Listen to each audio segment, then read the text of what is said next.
नमस्कार दोस्तों, make America great again के इस आंदोलन को जी हाँ साकार रूप देने के चक्कर में डोनाल्ड ट्रंप ने पैर पर कुल्हाड़ी नहीं बल्कि कुल्हाड़ी पर पैर दे मारा है। जी हाँ, वैश्विक स्तर पर इनके एक्शन के द्वारा जी हाँ टैरिफ की धमकी को साकार रूप देने के बाद में वर्तमान समय में वैश्विक स्तर पर एक टैरिफ युद्ध छिड़ चुका है। सो गाइस, बीती कल की रात दोस्तों इस युद्ध की चिंगारी ट्रंप के द्वारा लगा दी गई और अमेरिका के दोस्तों वर्तमान में 3 सबसे बड़े व्यापारिक साझेदार देश हैं। इसमें आपका कनाडा, मैक्सिको और चीन, इन तमाम देशों से डोनाल्ड ट्रंप ने जी हाँ पंगा ले लिया। सो गाइस, कल थी 4 मार्च। जी हाँ, 4 मार्च की आधी रात में अमेरिकी राष्ट्रपति डोनाल्ड ट्रंप ने कनाडा और मैक्सिको पर 25% का इंपोर्ट टैक्स लगा दिया है। जी हाँ, टैरिफ लगा दिया है। टैरिफ क्या होता है? एक छोटी से फॉर्म पे अब आप समझने का प्रयास करिएगा कि मैं फिलहाल चाइना में रहता हूँ, ठीक है। अब मेरे पास जो मैन्युफैक्चरिंग जो मैंने चीज़ें करी हैं, अगर मुझको अपनी वस्तुएं आपके देश में बेचनी है तो आपके देश में जैसी वस्तु लैंड करेंगी तो मुझको आप उन देश को, अमेरिकी देश को एक पेमेंट चुकानी होगी जिसको बोलते हैं टैरिफ टैक्स। एक टैक्स पे करना होगा। जी हाँ, टैक्स कितना कम होगा कितना ज़्यादा होगा वो उस देश पे डिपेंड करता है। और यहीं पर कल बीती आधी रात डोनाल्ड ट्रंप ने कनाडा और मैक्सिको पर 25% का इंपोर्ट टैक्स लगा दिया और इसके अलावा चीन पर जो अब तक 10% का टैक्स था उस पर 10% का डोनाल्ड ट्रंप ने एडिशनल टैक्स और लगा दिया है। और जी हाँ, ये टैक्स अब इम्प्लीमेंट हो चुका है। जवाब में क्या होगा? ये तमाम देश भी काउंटर टैक्स लगाएंगे। बिल्कुल सही बात है, लगाना भी चाहिए। और जवाब में कनाडा ने 107 बिलियन डॉलर के अमेरिकी सामानों पर 25% और चीन ने अमेरिका के कृषि उत्पादों पर 10 से 15% का टैरिफ लगा दिया है। आओ खेले टैरिफ टैरिफ, यानी कि जिस ट्रेड वॉर की आशंका थी, जी हाँ, वो आशंका बीती रात कल के दिन जी हाँ सच में तब्दील हो चुकी है। अब इसकी कीमत दोस्तों अमेरिका सहित ग्लोबल इकोनॉमी को चुकानी पड़ सकती है। अगर दोस्तों यहाँ पर जी हाँ टैरिफ लगेगा तो बाय डिफ़ॉल्ट क्या होगा? वस्तु का जो एमआरपी होगा वो हो जाएगा इंक्रीज़, क्योंकि कोई भी व्यापारी अपने पल्ले से अपनी ज़मीन बेच करके, अपना पुश्तैनी घर बेच करके जी हाँ टैरिफ नहीं चुकाएगा। जो उसने मैन्युफैक्चरिंग वस्तु करी है उसके एमआरपी पर क्या होगा? प्राइस और अधिक बढ़ जाएगा। खेलो टैरिफ टैरिफ, खेलो टैरिफ टैरिफ, और इसका डंस किसको सहना पड़ेगा? आम जनता को। मतलब कि ट्रंप लगातार जब से 20 जनवरी से इन्होंने अपनी ओथ लिया राष्ट्रपति पद की, जब से इन्होंने शपथ लिया तब से लगातार जो बाइडेन के 100 में से 78 फैसलों को तुरंत इन्होंने पलट दिया और इन्हें कसम खा रखी किसी भी हालत में जो बाइडेन के तमाम फैसलों को रद्द कर देना है। जी हाँ, अब तक जो बाइडेन यूक्रेन के सपोर्ट में थे, जैसे इन्होंने शपथ ली डोनाल्ड ट्रंप और उसके सपोर्ट में आ चुके हैं। इसके पीछे क्या लॉजिक है बताऊंगा मैं आपको कुछ मिनट बाद, थोड़ा सा करिएगा इंतजार। आप देख पा रहे हैं किस तरह से डोनाल्ड ट्रंप अपने देश को मजबूत बनाने को लेकर के जी हाँ टैरिफ लगा रहे हैं। तो कभी ये EB-5 वीज़ा की जगह पर जी हाँ गोल्ड कार्ड लेके आ चुके हैं। EB-5 वीज़ा दोस्तों 2009 में स्टार्ट हुआ था, जिसके तहत ये कहा गया था कि अगर कोई भी व्यक्ति 8.9 करोड़ रुपीस का अमेरिका में इन्वेस्टमेंट करेगा तो ये अमेरिका वाले बाय डिफ़ॉल्ट उसको EB-5 वीज़ा प्रोवाइड कर देते हैं, राइट। अब यहाँ पर ये अमाउंट अब बढ़ करके 40 करोड़ रुपए हो चुका है। और EB-5 वीज़ा अगर किसी व्यक्ति को मिल जाता था तो ग्रीन कार्ड कुछ साल बाद उसको प्राप्त हो जाता था। अब सीधे उन्होंने ग्रीन कार्ड का भी higher version gold card provide कर दिया, बशर्त कि आप अमीर होने चाहिए, आपके पास 40 करोड़ रुपए का इन्वेस्टमेंट अमेरिका के अंदर करने के लायक इतनी कैपेबल आपका बैंक अकाउंट होना चाहिए। और इसके अलावा आपको याद है दोस्तों कि किस तरह से USAID एजेंसी को इन्होंने शट डाउन कर दिया, एक बड़ी संख्या में ले ऑफ करना शुरू कर दिया और तमाम बहुत सारे देशों की फंडिंग को रोक दिया। और इस तरह से बनेगा मेक अमेरिका ग्रेट अगेन। और एक बड़ी संख्या में जो अवैध लोग अमेरिका में रह रहे थे उनकी छटनी शुरू कर दी। वो अलग बात है कि इनका तरीका काफ़ी घटिया, काफ़ी भद्दा था। अवैध प्रवासी गलत तरीके से गए, मानता हूँ। डंकी का रूट काफ़ी बेकार रूट है, जान को हथेली में लेकर के जी अपने देश को वो लोग छोड़ के अमेरिका पहुँचे। जी हाँ, कोई भी अपने देश को खुशी खुशी नहीं छोड़ता है। सोचिए, डंकी का रूट वही अपनाता है जो काफ़ी नीडी होता है, जिसके देश में उसको कोई उम्मीद नहीं होती कि मेरे देश में मुझे रोज़गार मिल पाएगा, मैं अपने बच्चों का पेट पाल सकता हूँ मैं यहाँ रहा तो। जी हाँ, उसको उम्मीद होती है अन्य देशों में जा कर के जी हाँ जॉब करूँगा, 2 पैसा कमाऊँगा, घर कुछ पैसा भेजूँगा। जान को हथेली में रख करके वो व्यक्ति डंकी मार करके जाने पर इसमें मजबूर हो चुका है। इसमें हमारा भारत देश काफ़ी चरम पर है। यही है विकसित भारत की सबसे बड़ी तस्वीर और यही है शायद हमारा अमृतकाल। आपको क्या लगता है? Think about it. डंकी मारना अच्छी बात है क्या? कोई व्यक्ति डंकी जहाँ स्वैग में जाते हैं कुछ तूफानी करना है, इस क्रेज़ के साथ जाते हैं या फिर मजबूरी में। और थिंक अबाउट इट, विचार जरूर करिएगा। अगर आपने डंकी मूवी देखी है तो एक बार जी हाँ मेमोरी में आंखों को बंद करके किस तरह से वो रूट को अपनाते हैं, जान को हथेली पर रख करके वो किस तरह से जी हाँ अन्य देश पहुँचते हैं, इसको भी एक बार याद जरूर कर लीजिएगा। तब शायद आपके कमेंट में काफ़ी जान आ सकती है। और मुझको कमेंट करना मत भूलिएगा। वापस आते हैं टॉपिक की तरफ। सो गाइस, पहले इसे समझते हैं कि आखिरकार अमेरिका पर इसका क्या इम्पैक्ट पड़ेगा, जो ट्रंप इतना उछल रहे हैं लगातार। जी हाँ, अहम बरमास्मी अपनुच भगवान है। सो गाइस, ट्रंप को ये लगता है कि टैरिफ दरों में जो अंतर है वह अमेरिका के साथ में अन्याय है। मतलब कि अन्य देशों में के द्वारा दोस्तों जो ट्रंप की वस्तुओं पर या फिर अमेरिका की वस्तुओं पर जो टैक्स लगाया गया है वो थोड़ा बहुत दोस्तों काफ़ी अधिक भी है। और उसके पीछे की वजह बहुत सारी है, क्योंकि वो तमाम देश डॉलर में व्यापार करते हैं ऑलरेडी। जी हाँ, डॉलर में व्यापार करके वो कहीं ना कहीं अमेरिका को जी एक बहुत बड़ा मॉनेटरी बेनिफिट पहुंचाते हैं। तो दोस्तों ये कहीं ना कहीं ट्रंप का जो मानना है कि उनके साथ अन्याय है, तो अन्याय तो कम से कम नहीं है।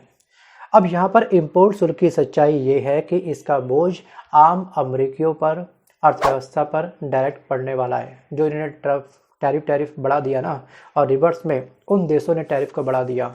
तो इस तरह से जो टैरिफ युद्ध छेड़ा है, तो इससे तमाम देशों के अंदर रहने वाली जितनी भी जनता है उस पर एक नेगेटिव इम्पैक्ट पड़ने वाला है। जो उनकी परचेजिंग पावर है वो वीक होगी, क्योंकि वस्तु का प्राइस अब बढ़ चुका है। अमेरिका में जो भी कारोबारी चीन, कनाडा और मैक्सिको से सामान खरीदेंगे वो ट्रंप सरकार को इस पर इंपोर्ट टैक्स के रूप में या एक अमाउंट ट्रंप को चुका देंगे। और इसकी वसूली के लिए जी हाँ वो क्या करेंगे, वो तमाम कारोबारी जिन्होंने सामान खरीदा है आगे से, तो वह अमेरिका के जितने भी कारोबारी है अमेरिका में अगर वस्तु बेचेंगे तो वो जी हाँ ऊँची कीमत पर उस वस्तु को बेचेंगे बाय डिफ़ॉल्ट। जी हाँ, कोई भी कारोबारी समाज सेवा के लिए नहीं बैठा है। कोई भी कारोबारी अपना खेत बेच करके टैरिफ नहीं चुकाएगा। कोई भी कारोबारी अपने प्रॉफिट को जी हाँ सारा प्रॉफिट टैरिफ में नहीं देगा। तो सिंपल अब यही होगा, रेट बढ़ जाएगा। और एक अनुमान के मुताबिक दोस्तों 3 देशों पर लगाए गए इंपोर्ट शुल्क से ट्रंप सरकार को $100 बिलियन की आमदनी होगी, जो अमेरिका को टैक्स से होने वाली कुल आमदनी का सिर्फ 2% है। वैसे दोस्तों ये जो प्रॉफिट परसेंटेज है काफ़ी कम है, 2%। और वहीं पर जो अमेरिकी लोग हैं, अमेरिकी लोगों के इन चीज़ों की कीमत जी हाँ अब बहुत बढ़ जाएगी। मसलन अमेरिका में एग्जांपल के तौर पर इसे कार का एक प्राइस है दोस्तों, जो भी प्राइस है उसका औसत कम से कम $2500 यानी कि 2 लाख रुपए से अधिक की बढ़ोतरी होगी। ज़्यादा वक्त नहीं गुजरा जब अमेरिका में महंगाई दर 4 दशकों के रिकॉर्ड लेवल पर पहुंच चुकी थी। और वही हालत इस समय पूरे वैश्विक स्तर पर शेयर मार्केट कहां से कहां पहुंच गई है वो आपको अच्छे से मालूम होगा। अब दोस्तों उस पर काबू पाने के लिए वहां का मतलब अमेरिका का जो केंद्रीय बैंक है उसने ब्याज दरों में काफ़ी बढ़ोतरी कर दी थी कि इंटरेस्ट रेट हम इंक्रीज़ कर देंगे तो अपनी जो हमारी महंगाई दर है, जो हमारी अर्थव्यवस्था कमज़ोर हो रही है, उसको शायद जान मिल सकती है, एक ताकत आ सकती है। और इस बीच अमेरिका की अर्थव्यवस्था के सुस्त पड़ने की आशंका जी हाँ जिस समय बढ़ चुकी थी महंगाई के द्वारा, उसमें थोड़ी बहुत ही जान आ पाई थी। और महंगाई बढ़ी तो लोगों का क्या होता है, खर्च घट जाता है। आपने देखा होगा आपके अपने राज्यों में अगर कोई भी सब्जी का प्राइस बढ़ जाता है तो आप उसके अल्टरनेट पर कोई दूसरी वस्तु इस्तेमाल करना शुरू करते हैं। जैसे एग्जांपल टमाटर के प्राइस 300 से 400 रुपये पर किलो के हिसाब से जैसे बढ़ जाता है तो हम क्या करते हैं, हम लोग उस समय खटाई का इस्तेमाल कर लेते हैं। हाँ, जो धनाशाही है अंडानी अंबानी टाटा बिरला से कोई अगर परिवार से संबंध रखता है तो उसको इस प्राइस के बढ़ने से ज़्यादा फर्क नहीं पड़ता है, क्योंकि वो अपने टेस्ट के साथ में कॉम्प्रोमाइज़ नहीं कर सकते हैं। और यहाँ पे दोस्तों अगर हम महंगी दरों में भी अगर कोई वस्तु खरीद रहे हैं तो हम ब्लैक मार्केटिंग को बढ़ावा दे रहे हैं। ध्यान रखिएगा उस चीज़ में आपका योगदान बहुत तगड़ा हो सकता है। तो इस समय आप भी अपने परचेसिंग पावर, अगर आप परचेस कर सकते हैं तब भी अपनी परचेसिंग पावर का जो हाथ है थोड़ा हटा लो उस समय। और आखिरकार हम लोग जी हाँ ब्लैक मार्केटिंग को बढ़ावा क्यों दें। हमारी अगर परचेजिंग से अगर ज़रूरत से ज़्यादा कीमत बढ़ रही है, उस परचेजिंग से डायरेक्ट किसान को हेल्प हो रही है तो वह अलग बात है। लेकिन वर्तमान समय में किसानों की हालत जी हाँ दिन प्रतिदिन काफ़ी दयनीय हो रही है। किसानों की आत्महत्या किस राज्य में कितनी होती है इसका स्क्रीनशॉट वीडियो को पॉज करके आप लोग अच्छे से पढ़ सकते हैं। सो गाइस वापस आता हूँ टॉपिक की तरफ। और दोस्तों जिस तरह से टैरिफ ये धमाका डोनाल्ड ट्रंप के द्वारा किया गया है और उसके बाद से काफ़ी सारी कंपनियों ने जी हाँ इंडिया के अंदर भी जो इन्वेस्टमेंट था जी हाँ वो इन्वेस्टमेंट से अपना हाथ अपना खींच लिया है। जी हाँ, धराशायी दोस्तों जो शेयर मार्केट इस समय हुई है, क्यों हुई है, उसके पीछे कहीं ना कहीं डोनाल्ड ट्रंप का एक बहुत बड़ा हाथ है। दोस्तों वर्तमान समय में जो हमारे भारत देश की अर्थव्यवस्था है उसकी जो कंडीशंस है बिल्कुल खस्ता कचौड़ी की तरह बन चुकी है। हल्का सा पुश किया नहीं सीधे धराशायी ब्रेक हो गया। सो गाइस यहाँ पर आपको एक बात ध्यान रखनी है कि अमेरिका ने जी हाँ संयुक्त राष्ट्र महासभा में जी हाँ यूक्रेन और अधिकांश यूरोपीय देशों के प्रस्ताव के विरोध में और रूस के समर्थन में अभी कुछ दिन पहले मतदान किया था। मतलब कि डोनाल्ड ट्रंप इस समय कहीं ना कहीं रूस के जबरा फैन बन चुके हैं, क्योंकि रूस जैसे G7 में आता है तो इस समय ट्रंप की बल्ले बल्ले हो सकती है और ये ट्रंप रूस के साथ मिलकर के यहाँ पर तमाम ब्रिक्स देशों को टक्कर दे सकते हैं। यूरोपीय संघ के तमाम जितने भी 28 देश हैं उनको टक्कर दे सकते हैं। इनफैक्ट जी हाँ चीन को भी टक्कर दे सकते हैं, क्योंकि चीन और अमेरिका के बीच में जी हाँ बिल्कुल रिश्ता सास बहू के समान है। अभी दोस्तों यहाँ पर क्या हुआ था कि अमेरिका ने संयुक्त राष्ट्र महासभा में यूक्रेन और अधिकांश यूरोपीय देशों के प्रस्ताव के विरोध में और रूस के समर्थन में मतदान करके जी हाँ बिल्कुल एक बहुत बड़ी ऐतिहासिक विचलन दर्ज कर दी थी, या फिर इन्होंने दर्शाया था। ट्रंप ने फेवर में किया रूस के मतदान और बाकी लोगों ने जितने भी यूरोपीय संघ है उन्होंने मतदान किया यूक्रेन को लेकर के। और किस तरह से कुछ दिन पहले ट्रंप ने जी हाँ जेलेंस्की को जी हाँ हाई टोन में उनके साथ बात करी थी, उनको काफ़ी बेइज्जत किया था अपने व्हाइट हाउस बुला करके, अपने ओवल हाउस में बुला करके। सो अगर यहाँ पर जी हाँ अमेरिका ने ये भी कहा था कि अब हम आपकी मदद नहीं कर पाएंगे, और फाइनली दोस्तों अमेरिका ने बीती कल रात के दिन में जेलेंस्की को साफ साफ ये बोल दिया कि अब हम आपके सैनिक सहयोग नहीं कर सकते हैं, फुल स्टॉप। इनफैक्ट कल बीती रात के दिन ही जी हाँ डोनाल्ड ट्रंप ने एक अनाउंसमेंट और किया कि मैं नेटो से जी हाँ बाहर आने वाला हूँ, मतलब कि अमेरिका देश नेटो भी छोड़ने वाला है। और WHO को देने वाला जो अनुदान था वो तो आते ही इन्होंने फुल स्टॉप कर दिया था, बंद कर दिया है, क्योंकि WHO पर अमेरिका का ट्रस्ट कोविड के बाद से काफ़ी ब्रेक हो गया था।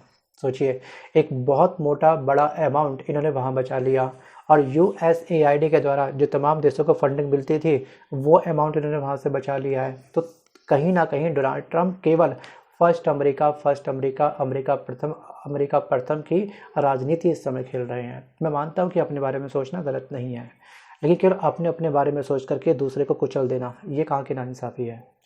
सो 69.2 अरब अमेरिकी डॉलर की मदद 2014 से लेकर के अब तक यूक्रेन को दे चुका है अमेरिका, क्योंकि रूस ने दोस्तों आपको याद होगा कि रूस ने जी हाँ 24 फरवरी 2022 को यूक्रेन पर हमला किया था। उसके बाद से लगातार जी हाँ 3 वर्ष पूरे हो चुके हैं इस युद्ध को, और चौथे वर्ष में दोस्तों ये युद्ध अब एंटर कर चुका है और 15,000 से ज़्यादा मिसाइलें हमले कर चुका है अब तक रूस यूक्रेन के ऊपर, और 44,000 से ज़्यादा यूक्रेनी नागरिक जी हाँ मारे गए हैं अब तक। बाकी दोस्तों ये आंकड़ा लगातार बढ़ रहा है। वीडियो को पॉज करके इस स्क्रीनशॉट को तसल्ली से पढ़ लीजिएगा, क्योंकि अगर मैं एक ही डाटा आपको शेयर करूंगा तो कहीं ना कहीं जी हाँ क्या हो सकता है कि वीडियो की लेंथ बढ़ सकती है। डाटा वीडियो को पॉज करके आप खुद भी पढ़ सकते हो। दोस्तों वापस आते हैं टॉपिक की तरफ। आप सभी से मेरा एक सवाल है दोस्तों, वो सवाल ये है कि क्या वास्तविक रूप से जी हाँ रूस के जो राष्ट्रपति हैं पुतिन, क्या वो सच में G7 को ज्वाइन कर लेंगे और ब्रिक्स जो संगठन है हमारा वो संगठन जी हाँ टूट जाएगा। डेप्थ में अच्छे से विचार करके इस राजनीति में, इस चक्रव्यूह में जो चक्रव्यूह रचा गया है डोनाल्ड ट्रंप के द्वारा, इसको अच्छे से मथिएगा, उसके बाद ही आप मुझे कमेंट करिएगा। लेकिन आपको एक बात और ध्यान रखनी है कि इन दोनों देशों के बीच में एक कोल्ड वॉर चल रहा है जी हाँ, जिसका नाम है फाइटर जेट। सो गाइस रूस का एक फाइटर जेट है Su-57 और अमेरिका का फाइटर जेट है F-35 के बीच में इस समय सेल को लेकर के, उसको बेचने को लेकर के एक बहुत बड़ी होड़ चल रही है। अब अमेरिका का ये दावा है कि उसका जेट रडार को, दुश्मन का रडार जो होगा उसको वो मात दे सकता है, जबकि रूस का ये कहना है कि जो यूक्रेन है, यूक्रेन के युद्ध में उसके लड़ाकू विमान ने अपनी क्षमता जाहिर कर दी है, जिसका हमने डेमो बिल्कुल साक्षात रूप से देखा हो और जिसके बारे में हम केवल डॉक्यूमेंट में पढ़ रहे हैं, तो आप किस पे यकीन करोगे। और एक बात आपको और ध्यान रखनी है कि सबसे ज़्यादा जी हम जो वेपन्स बाय करते हैं दोस्तों वो करते हैं हम लोग रूस से। सेकंड नंबर पे आपका फ्रांस आता है और थर्ड में आपका है अमेरिका। मतलब कि हम पूरे वर्ल्ड में 2019 से लेकर के 2023 के बीच में हथियारों का हमने जो इंपोर्ट किया है हथियारों का, उसमें जो हमारा शेयर है पूरे वर्ल्ड में वो है 9.8%। जी हाँ, 1/3 से अधिक आर्म्स इंपोर्ट अब तक हमने रूस के साथ किए हैं। और अमेरिका थर्ड नंबर पे आता है, सेकंड नंबर पे फ्रांस आ रहा है। तो हम कैसे अमेरिका से ले सकते हैं, क्योंकि रूस के साथ हमारे रिलेशंस वैसे ही काफ़ी स्ट्रांग है। जी हाँ, ब्रिक्स संगठन आज का संगठन नहीं है, कई साल इसको हो चुके हैं बने हुए। जी हाँ, मूल देशों में भारत और रूस पहले से बने हुए हैं। Think about it. क्या लगता है कि वास्तविक रूप से क्या सच में अभी भी, जी हाँ, जो ट्रम्प सपना देख रहे हैं रूस को G7 ज्वाइन करवाने का, क्या वो सपना सच हो पाएगा? थिंक अबाउट इट, विचार जरूर करिएगा। सो फ्रेंड, आज के इस वीडियो में बस कर इतना ही। मिलता हूँ जल्द एक नए वीडियो के साथ, तब तक के लिए धन्यवाद।